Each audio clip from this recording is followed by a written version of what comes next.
Peter Adderton has been the driving force behind two of the most successful youth brands ever established in the mobile industry, Boost Mobile and Amped Mobile. Peter founded Boost in 2000. It is still one of the fastest growing mobile brands in its category. He founded Amped in 2004, pioneering the concept of wireless carrier as mobile entertainment company. Today, he is also founder, chairman and CEO of MobileX Global, which through its proprietary software platform XO.1 has reimagined all of the key elements of the modern-day telecom carrier network, providing the simplicity customers have been craving and that no one else has been able to deliver until now. This, then, is leading beyond wireless. Ladies and gentlemen, please welcome Peter Adderton.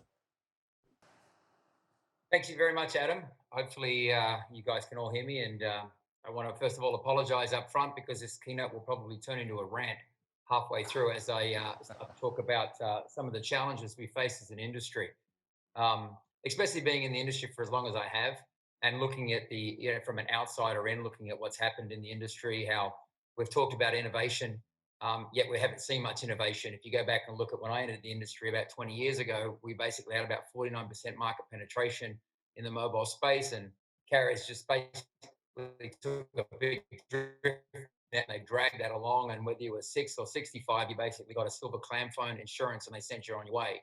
You kind of fast forward where we are today. We've gone through a lot of Gs. We've gone through 2G, we've gone through 3G, and obviously 4G, and now we're struggling to find where 5G fits, but we're definitely going through the 5G era.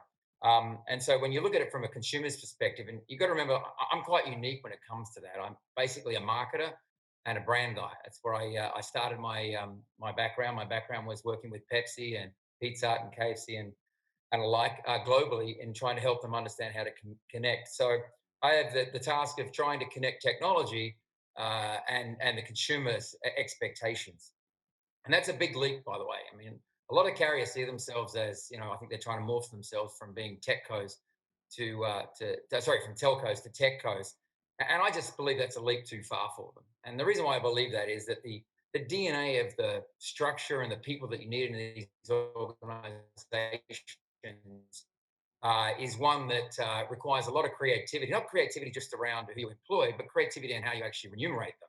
And so I think it's really important to think about, everybody says that they want to be something and they want to do something, but the question becomes is, do the consumers give them permission to do that? So when I started looking at what we wanted to do with MobileX and how we wanted to do something very, very different, the first thing that I came up with, obviously through my background, is we need to be disruptive. Now, for those who've worked and lived in America for the last 20 years like I have, a disruptive for a carrier over there means throwing in a chicken sandwich and launching a Spirit. It means bundling up data plans, unlimited data plans that truly aren't really unlimited. I loved reading a thing the other day where I saw this unlimited plan, and then they went on to explain the matrix of what an unlimited plan actually meant. Well, the dictionary defines an unlimited plan as unlimited. There are no restrictions, yet in America, you have multiple restrictions. And in fact, I've got MVNOs around the world, and we would never be able to get away with the term unlimited as you do in the US, anywhere else around the world. So, I sit back and see these unlimited plans. Now, the unlimited plans were designed for the carriers to create simplicity. They wanted to have a simple message to go to the consumers. If we've got unlimited, and then typical carrier fashion, they confused the hell out of absolutely everybody with their unlimited plans. So we started thinking about that, and what it's done probably over the last 5 or 6 years with the carriers launching these plans is it's created a lack of trust with the consumers. And we've seen that, and you go on and you listen to consumers talk about their carriers and how the experience is not great, the network coverage maps they use isn't correct, the plans they're getting aren't exactly right, and so we started to think about, okay, all these things that the carriers are pretending to do, which is create this simplicity, would actually create confusion. And by the way, it's confusion by design. I think you've got to remember that the carrier's model is basically to sell you stuff you don't need. I did a bunch of research the other day, and even asked people listening to this keynote, how much do you pay for your mobile data? And everyone always tells me straight away how much they pay on a monthly basis. Everybody knows that. And then I say, so how much data do you use? Or I think I use 30 gigs, or I think I use 40 gigs. All right, so just to get clear, you're paying for a service where you actually have no idea what your usage is. Yeah. I said, so okay, so can I sell you electricity and your power and your water like that, where I basically just sell you a certain amount a month of electricity? And then, by the way, it even gets worse than that, because then what I'm going to also do is I'm going to scare you into thinking that you actually need more data than you do, that you need unlimited data because on that off chance that you're going to spend 3 hours watching Netflix on a Tuesday, I've got you covered. When the carriers know that basically you won't be using that amount of data. The retailers know that you won't be using that amount of data. So the breakage for the carriers has become a significant source of their revenue. And when you start thinking about being disruptive, the first thing that you do when you talk to consumers is, well, what is MobileX going to do? Well, I'll tell you what we're going to do. We're going to charge you for what you use. And the first thing people say is, but what's the catch? Well, there is no catch, right? The average user isn't using 22 or 30 or 40 gigabytes of data a month, but they're the plans that the carriers have got us convinced that we actually need. And it's by, again, I keep coming back to saying it's by design, right? That's how they make their money. And so what we wanted to do is we wanted to do something very, very different. I have a massive challenge ahead of me. I mean, there's two challenges. One is the technology that allows us to do that because we do need integration and hooks into the carriers that allows us to go away and do this. We do also need innovative thinking carriers who sit back and go, okay, well, I can't continue with the same model because eventually someone's going to disrupt it. And I may as well be us. I always said every time I met a large CEO of a telco or of a bank, I said, you know what I'd be doing if I was running organizations? I'd basically be getting guys like us, put them in the basement and give them the sole job of disrupting our business. I'd rather be disrupting internally than having somebody else externally disrupt it. And it's coming. And you're seeing that with crypto and Bitcoin. You're seeing how financial institutions, the governments can't stop the movement. Well, the carriers are no different. They are going to be disrupted, and it won't be from themselves because all they're doing is playing defense. We all know that every time you play defense, eventually the offense will catch you and will smash over you. And so the carrier's approach is defense, right? How do I defend what I already have? Instead of thinking, well, how do I innovate? How do I create a completely different user experience? The second one, which is probably my biggest challenge, is getting the consumer's trust, right? Because they've been confused for so long about what it actually is and they don't trust their carrier. So when I come out there and say, hey, by the way, this is what I'm going to do for you, I've got to get their trust. The other thing is the technical side of what we're trying to build. And I think that's going to be the key for us, right? And we want to make sure that when we do that, that we have a very clear path of being able to market and advertise that and get the consumers on side. So what are we building? For me, I like to call it kind of like a CaaS, which is a connected as service AI platform. And so what it really means is using artificial intelligence and the cloud to basically help the consumer understand what they need. Instead of telling them what they need, actually help them understand that. I always said to somebody that there's kind of two sizes. Like when you join the army, there's two sizes in uniform, right? Too big and too small. Well, that's how the carriers treat you with their plans. There's billions of customers around the world. There's hundreds and hundreds of plans around the globe. There's hundreds of plans, by the way, in America. Ironically, they're all unlimited plans, yet there's still hundreds of them around the US, and they're all very, very confusing, and not one actually fits an individual consumer. So what we wanted to do is take AI, take the cloud, and basically build a program where it looked at the usage of the customer, it quickly worked out what the customer needed, and then we provide a unique individual rate plan. What does that mean? We don't produce a rate plan.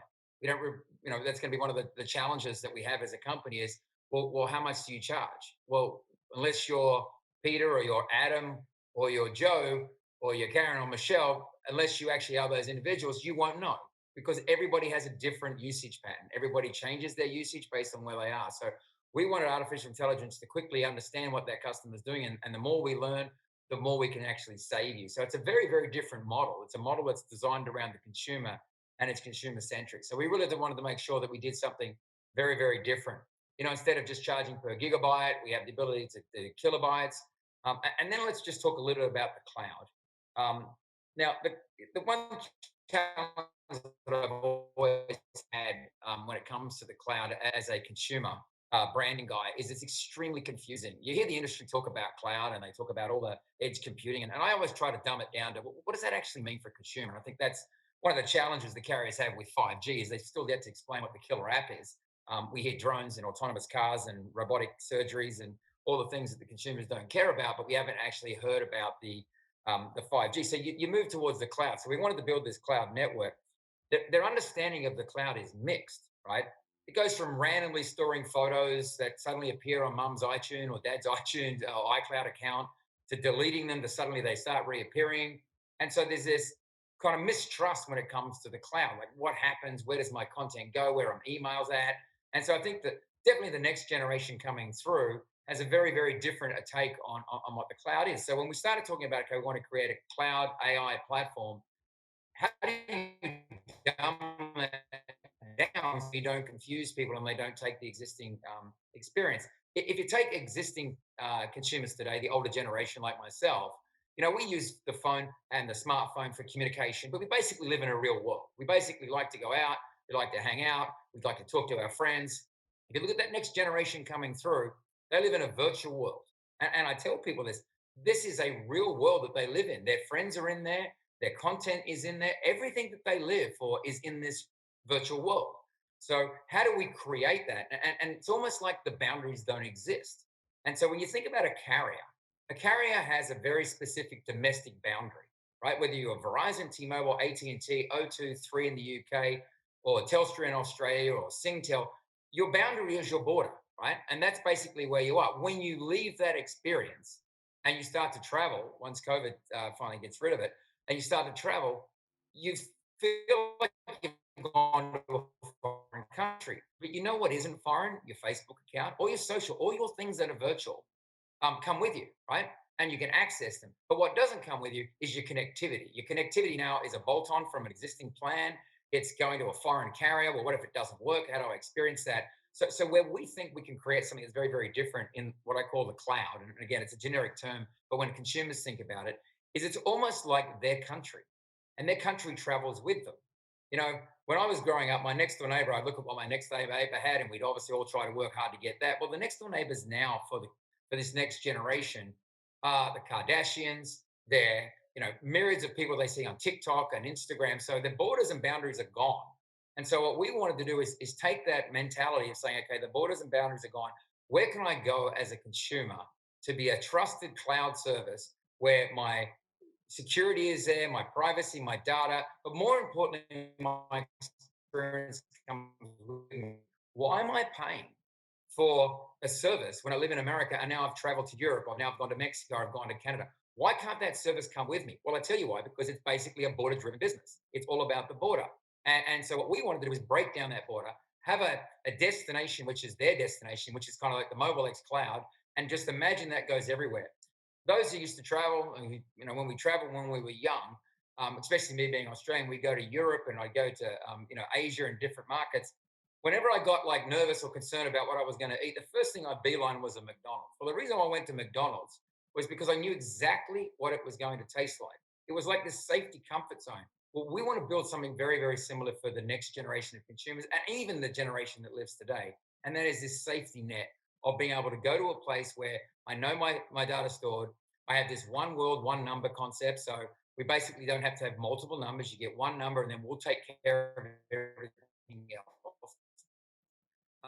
So that really for us was the driving force around building MobileX. Why now? Why launch MobileX now? Well, for those who haven't seen what's going on in the US, there's a massive amount of consolidation going on. I spent a lot of time with the FCC and the DOJ fighting to ensure that the competition and brands like Boost Mobile were successful and succeeding after the merger of Sprint and T-Mobile. As I said, spent time with the FCC and the DOJ trying to explain to them why mobile virtual network operators could have a role in creating real competition with regulations. So after spending 2 years fighting that battle, that really spawned me to say, you know what, we've got to create a brand, we've got to create a technology, we've got to create an experience that's consumer centric, consumer focused, and not buzzwords. Will our ARPU be lower? Yes, because we're not selling you something you don't need. Will we get more customers? Absolutely. Will we get loyalty? Absolutely. Once you get loyalty on our platform, that then allows us to sell other services. So whether it's insurance, whether it's finance, or whether it's health, it's building the trust in the consumer. And I think that that's one of the things that we think is absolutely key and is going to be key to the success of MobileX. It will be disruptive. We're giving individuals control to shapeshift their wireless services. So what I could probably do now is throw back, Adam, if you had some questions, because I think I've been going on for quite a while. If you guys want to fire some questions across, I'm more than happy to do that because I think my 15 minutes of fame's up. Lovely. Thank you very much indeed, Peter. Much appreciated. I'm sure it'll be much more than 15 minutes of fame, sir. One question, actually. You talked at the start you're a kind of marketing and branding guy. I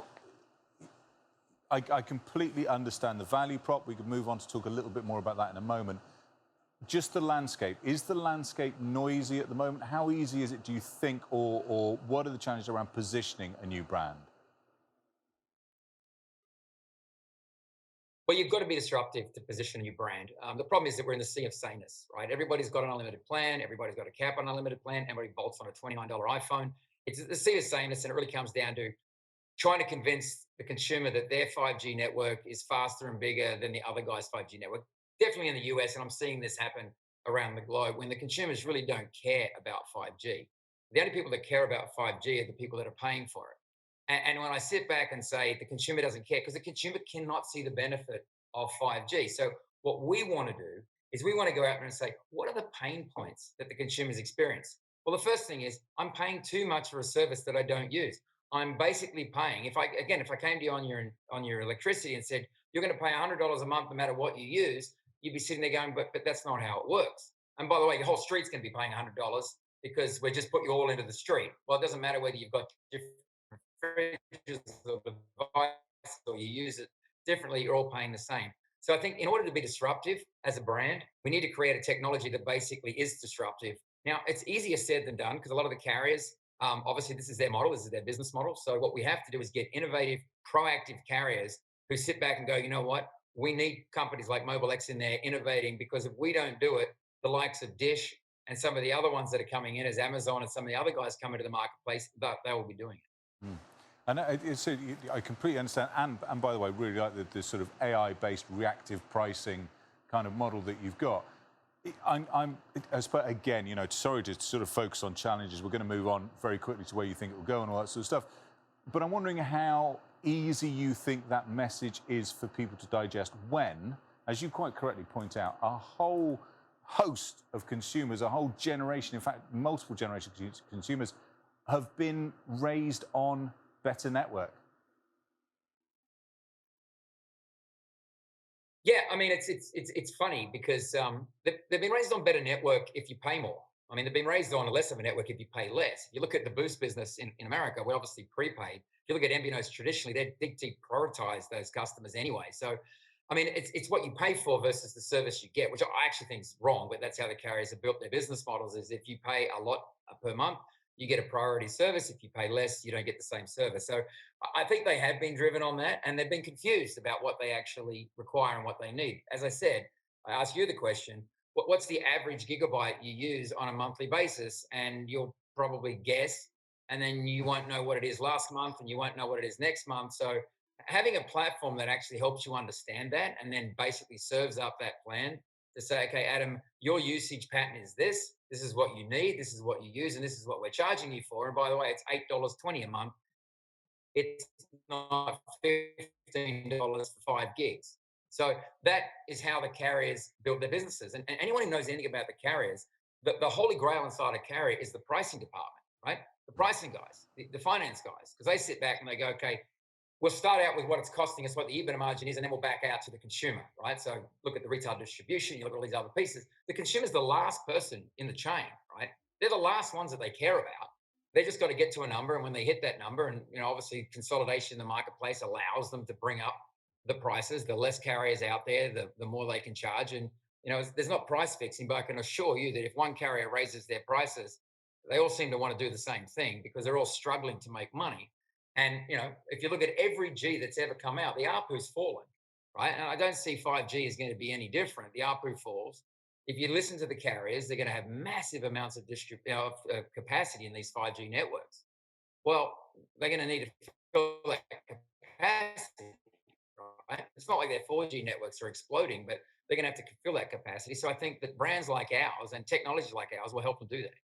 Yeah, of course. No, fantastic. Thank you very much indeed. Now, you've been disrupting this space since the 90s, it says here, although I don't believe it. And the technological transformation since then is extraordinary.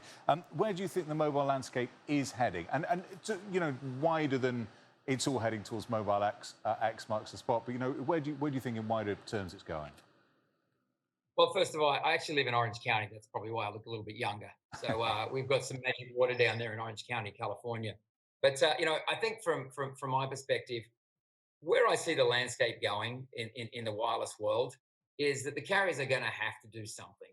That there's current strategy and the current way that they innovate and basically trying to overhype and oversell 5G is not going to get them to where they need to get to.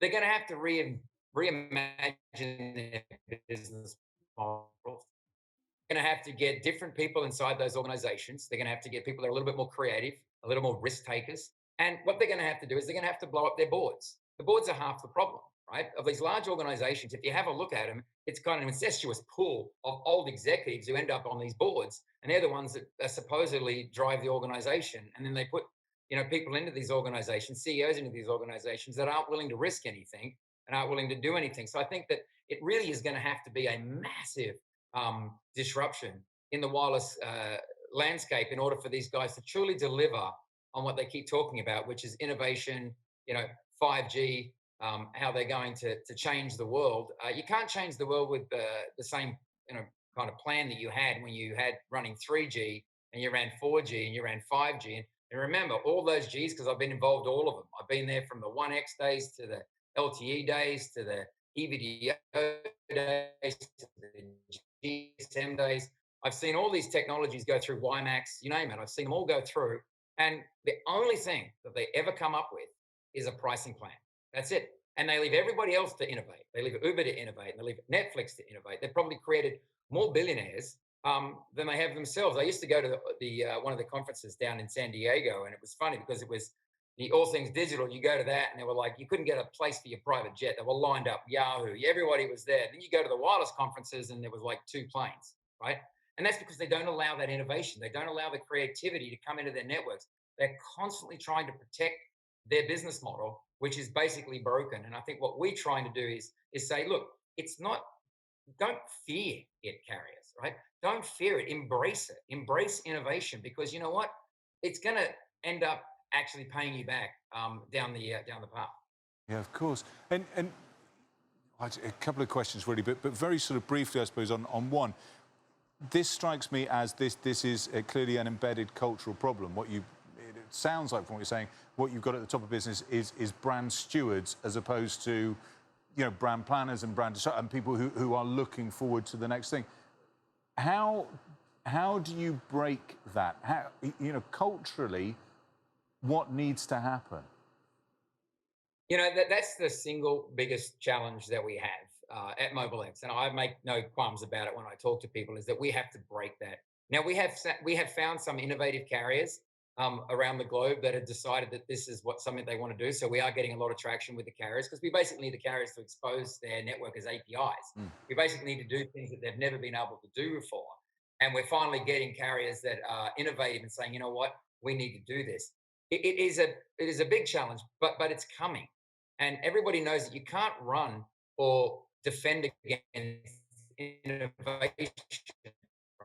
It's going to happen. You can bury your head in the sand and you can think, well, I've only got 3 networks in the country. They're going to need one of my 3 networks in order to make it do. And if we all bunker down, but that's not how the world's going to work. Consumers now have more power than they've ever had. They will demand the change. And when one does it, they'll all end up doing it. So I think that what we're trying to do is change the dynamics and truly bring the innovation back into the wireless space. And it will happen. I mean, it's going to maybe take a little bit longer than I would like, but it will happen. And then the carriers will start to see, man, they'll start to get this like level of, wow, consumers trust us. We can actually sell them some other things, right? Maybe we can sell them content like AT&T originally envisaged or Verizon did with Yahoo, but they didn't have permission to do it. So they went and did it anyway and then quickly realized that consumers didn't give them permission.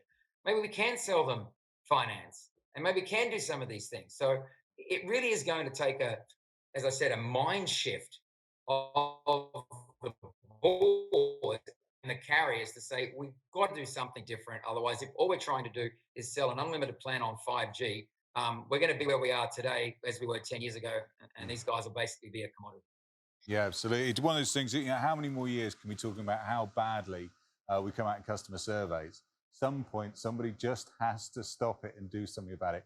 Peter, I really, really appreciate it. Thank you very much, Dieter. May I suggest that instead of a chicken sandwich, you sell some of that magic Orange County water? But fantastic to meet you. Take care. Thank you very much indeed. I appreciate it. Thank you, guys.